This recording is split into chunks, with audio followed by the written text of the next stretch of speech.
Hello, my name's Jason Kennedy and this is the Børresen X3 floor standing loudspeaker.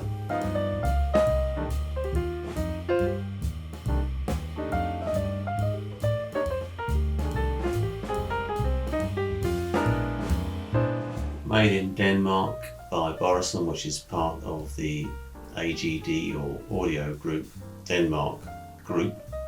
That's a bit of a mouthful. It's the least expensive floor stander that the company makes, and in the UK it comes in at £11,000.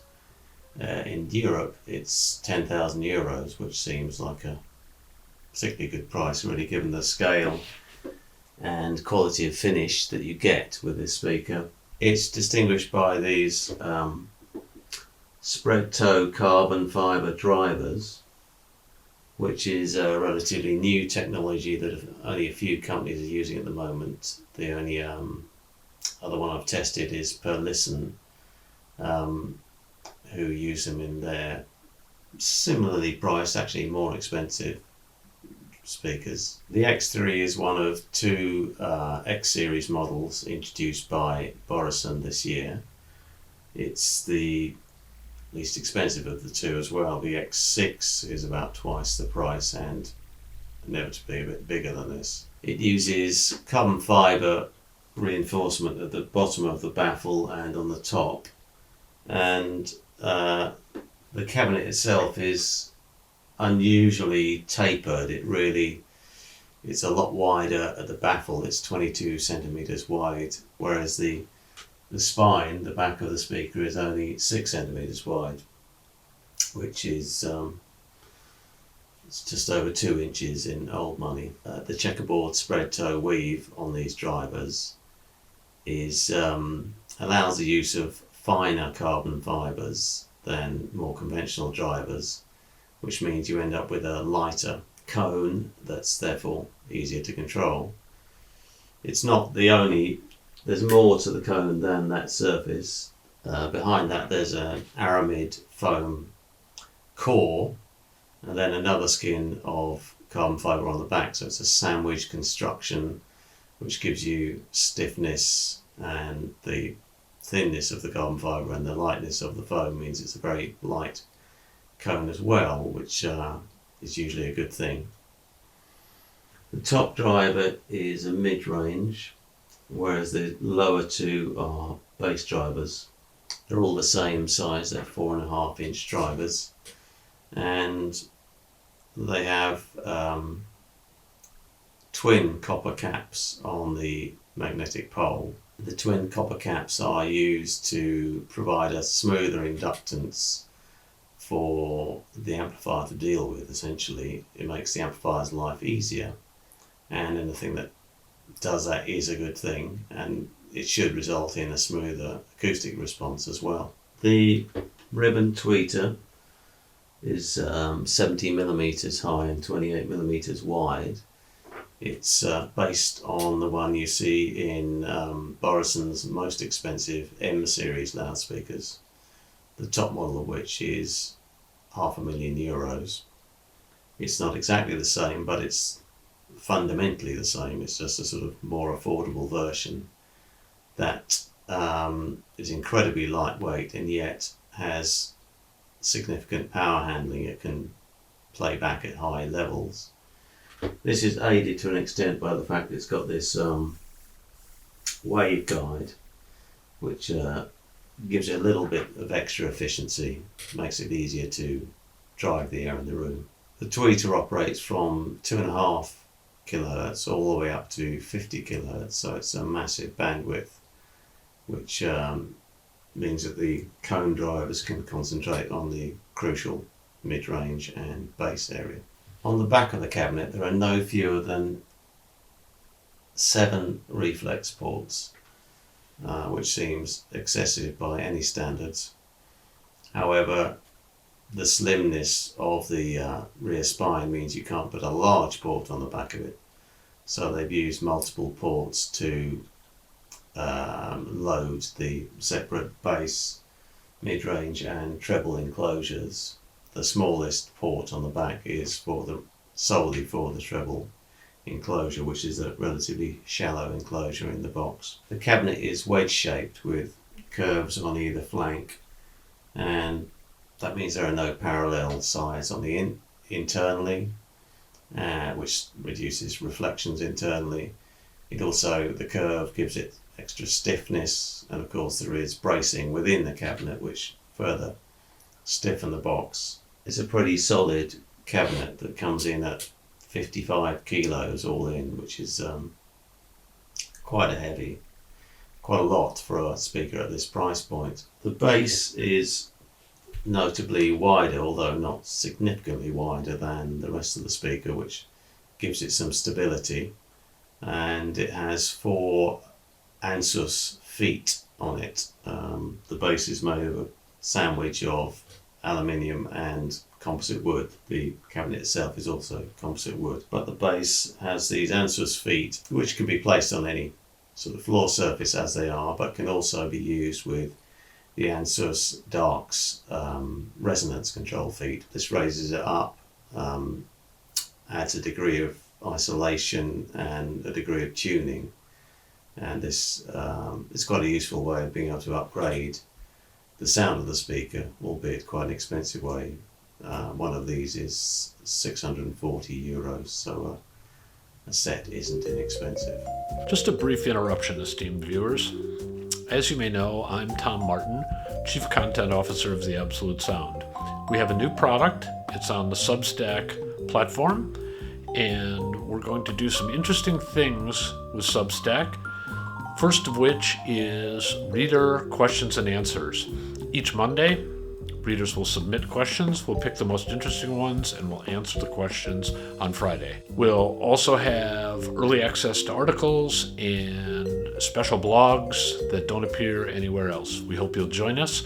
It's only a cost of a cup of coffee per month. Just check on the screen or in the show notes below. Thanks. And now back to the show.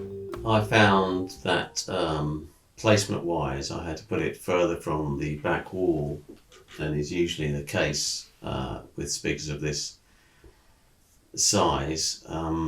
This is a fairly bass-light room, and a bit of wall reinforcement is often a good thing, but possibly because there are so many reflex ports or because of the way they're tuned, I had to leave a pretty decent gap between the wall and the back of the speakers.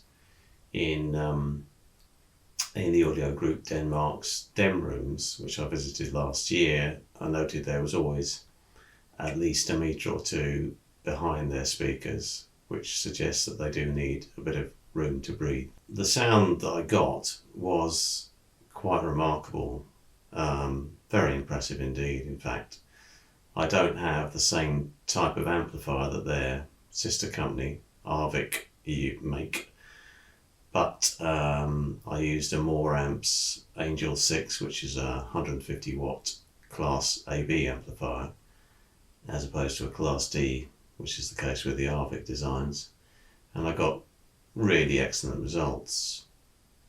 Perhaps the most surprising of which, given the slimness of the cabinet, was how powerful and well extended the bass is. It's I do have trouble. The room, as I mentioned, is bass light, and I had trouble getting serious bass out of many loudspeakers here, but that was definitely not the case with these, hence the need to pull them into the room. And I had a thoroughly good time listening to, all manner of music, but especially music that had some, bottom end on it. They're extremely revealing speakers too. The X3 is, on the one hand, has a very low inherent noise floor. There's very little noise comes from the cabinets or the drivers that isn't part of the musical signal. There's very little overhang, there's no apparent ringing, the box doesn't seem to join in with the sound, and likewise those ports, even though there's so many of them, you can't hear any sense that they're there so long as you've got enough space behind the speaker. What you get is very high levels of detail, very high resolution, and impressive sound quality for the money. I really enjoyed an album called The World in Air Quotes by The God in Hackney, which is a contemporary, slightly prog album, but really nicely produced, and it has a very sort of sculpted sound. There's a sort of very definite placement of sounds within the sound stage, and this speaker really gets out of the way and lets the sort of sound take over the room. You can literally close your eyes and have difficulty pinpointing where the speakers themselves are, because it produces an image either side, both in the centre and outside of each loudspeaker, which was particularly impressive and enjoyable, to be honest. The Børresen X3s do like to play loud. They seem to sound a lot better when you wind them up a bit, which is not uncommon. It's something you find with quite a lot of loudspeakers, perhaps more so with those with smaller drive units. But it does mean that if you have neighbours or squeamish cats, this is something to consider. But generally, because the coloration is so low, the distortion, it's a really nice sound at higher levels. You don't feel any discomfort or fatigue from playing them for a while. I'm not talking about crazy levels, I'm talking about 90 dB, 80 dB. They just work better at that sort of, you get a stronger sense of dynamics when you're playing them at a serious level. They are also very good at reproducing realism. I played a Keith Jarrett live album, the Live at Carnegie Hall one, which is just solo piano, but extremely well recorded. And you get a really strong sense of the atmosphere and the scale of the venue and the nature of the instrument and the brilliance of the playing, of course. That's what comes to the fore. You have to put up with a bit of muttering from Jarrett, of course, but everyone has their peccadillos, and he makes up for it with some phenomenal playing on that album. They also work with more complex pieces. Patricia Barber's Postmodern Blues is a bit more complicated. It's piano, double bass, drums, and guitar, and it's a slightly thick mix. It almost sounds as if it's been mixed to sound impressive on speakers or systems that are a little bit on the thin or dynamically limited side, but stick it on here and you can hear exactly what everyone's doing. You can hear how articulate and how the brilliance of musicianship essentially is what comes through, because there's so little blurring between the instruments, between the notes. You can hear the attack and decay of each note, even when there's multiple notes going on. It's clear, and the result is both engaging, exciting, and easy to follow. The sound is very clean, but that doesn't mean it's clinical. It's got depth and body. There's plenty of tone, colour. On the whole, it's these speakers did extremely well with denser pieces, and as well as they did with solo instruments. Some people use the term inky blackness to describe the quietness of backgrounds on equipment like this, where usually electronics are given that accolade, but it's equally true of loudspeakers. Loudspeakers need to be fundamentally quiet, not to join in with the music, not to vibrate, resonate, or in any way colour the sound, and these ones are extremely good at that. This is why you can hear so much on this speaker, because the noise floor itself is much lower than many other speakers. Even at this price point, you get speakers do have a tendency to join in. It's very difficult to control cabinets, especially wooden cabinets, are prone to vibrating along with the music. And while that can sound pretty good, it doesn't necessarily get in the way.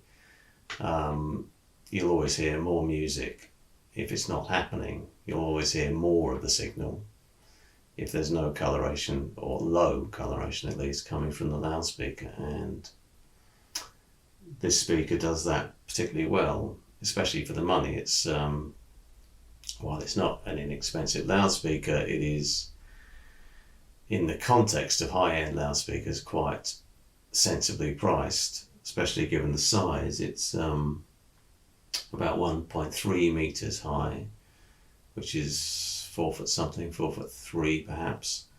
You get a lot of speaker for your money. I did try using the Darks S2T feet on it, 8 of them, and that enhanced the precision, the speed, and dropped the noise floor a little bit too, so you could hear a little more fine detail. Most speakers you can't just upgrade that easily. Usually you have to buy a new loudspeaker or new accessories like cables or components. Here you've got a clear upgrade path, which is pretty audible and worthwhile if you can afford it. But standing on their own feet, they are superb loudspeakers. The Børresen X3 represents impressive value for money, considering that it's made in Denmark, where nearly everything seems to cost too much, especially once it's got to the UK or the US. So I have to say I recommend them, and hope you enjoyed the video. Thanks very much.